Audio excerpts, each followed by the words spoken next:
What is happening, guys? My name is Jamie. Today we're reviewing the brand new Gargoyl album and their debut album Gargoyl, which was released through Seasons of the Mist. Gargoyl are a progressive rock band, you could say, incorporate elements of grunge, alternative metal, progressive metal as well.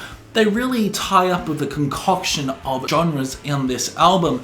And not to say that this album is something extremely different, it isn't, but you can imagine they've been influenced by bands such as Alice in Chains, with the grungy side, even Leprous, and even Riverside as well. And not only that this album is very fluid. There is definitely inspiration of Opeth here. A lot of songs that sound something very similar to Opeth, especially the clean acoustic sections such as song Wraith and even Asphyxia. So, did I enjoy this album? Damn right I did. I really enjoyed it. If you love prog metal or prog rock, you're gonna really enjoy this. You have two bands that have amalgamated and become one supergroup band called Gargoyl.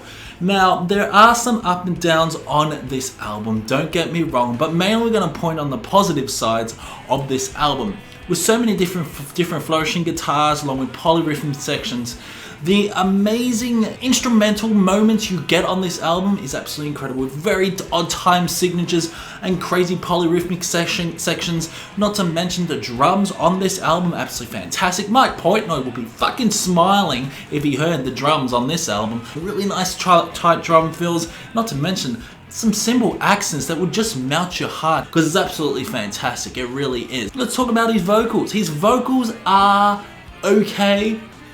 They are okay, but they seem one-dimensional. Luke Roberts, who is on guitars and vocals on this album, his vocals aren't that great. His vocals are a hit and miss for me.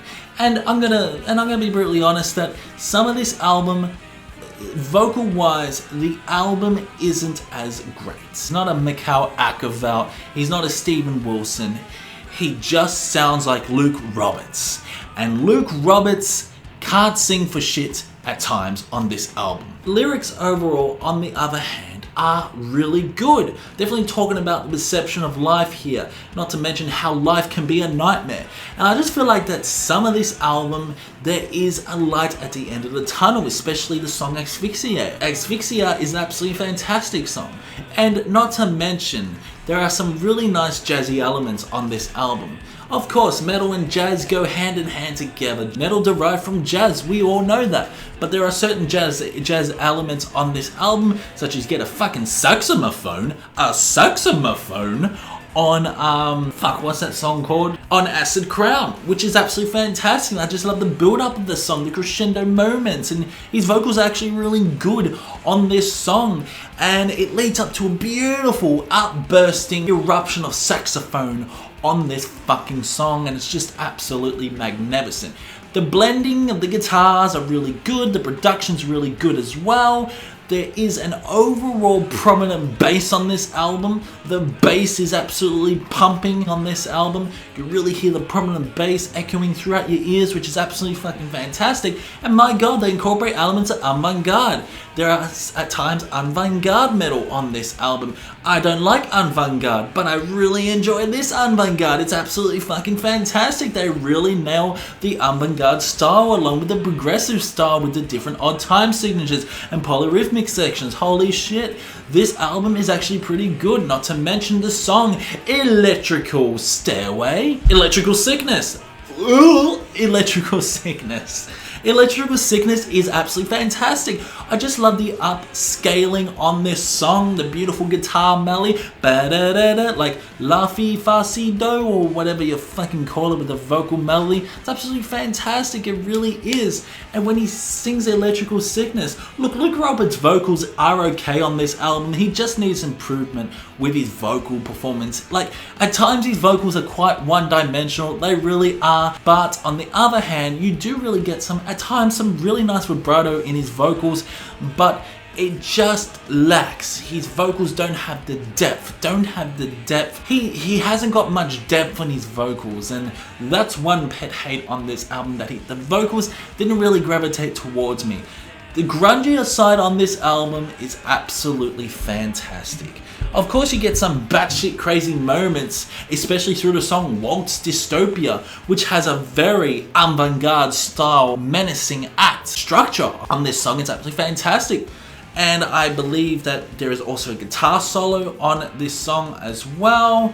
Nightmare Conspiracy is an amazing song as well, and overall all these songs are pretty good. They are actually really good with no fillers and all killers. All killers and no fillers. Although you could say that maybe Orphidian is a sort of a filler song on this album, but this album stretches around about 54 minutes and it's an absolute banger, it really is. But of course the vocal delivery will degrade the score on this album, but this is a really good album. It is really good, and you can tell they were inspired by Opeth, Leprous, Riverside, and even Mystery, you could say, with some really proggy elements, dare I say some Dream Theater as well, especially on time signatures. The drumming is very jazzy at times. You can hear the little rim clicks on the snare, which really escalates the songs in the next level, and I do really enjoy the overall atmosphere of this album. The atmosphere on this album is absolutely fantastic. It's got a really strong gothic feel at times, similar to bands such as Green Carnation. But overall, it gets a 7.5 out of 10. A very enjoyable album. Bump it up to 8 maybe, but I just feel that vocals are a hit and miss on this album. Well, Luke Roberts is a good vocalist. At times he is, but at times he just drops the ball. Some of the passages where you want him to use that aggressive style, where you want him to express that emotion, you just don't fucking get. And that is a pet hate on this album. His vocals are very predictable. They really are. His vocals are predictable, and on the other hand, there are some really awesome vocal performance by Luke Roberts as well.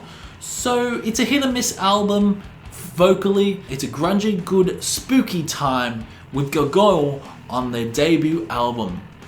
So yeah, a 7.5 out of 10 it gets, and that's about it. Comment below if you heard this album. Do you agree or disagree with my opinion? If you don't agree, oh well, that's too bad. If you did enjoy this album, comment below what you did. Comment below if you enjoyed this album. It's not my album of the year, that's for sure. It might make my top 20 albums of the year though, to be honest, because I'm really enjoying this album, but even though it's a 7.5 instrumentally, it's an absolute banger. It really is. And I will see you in the next one.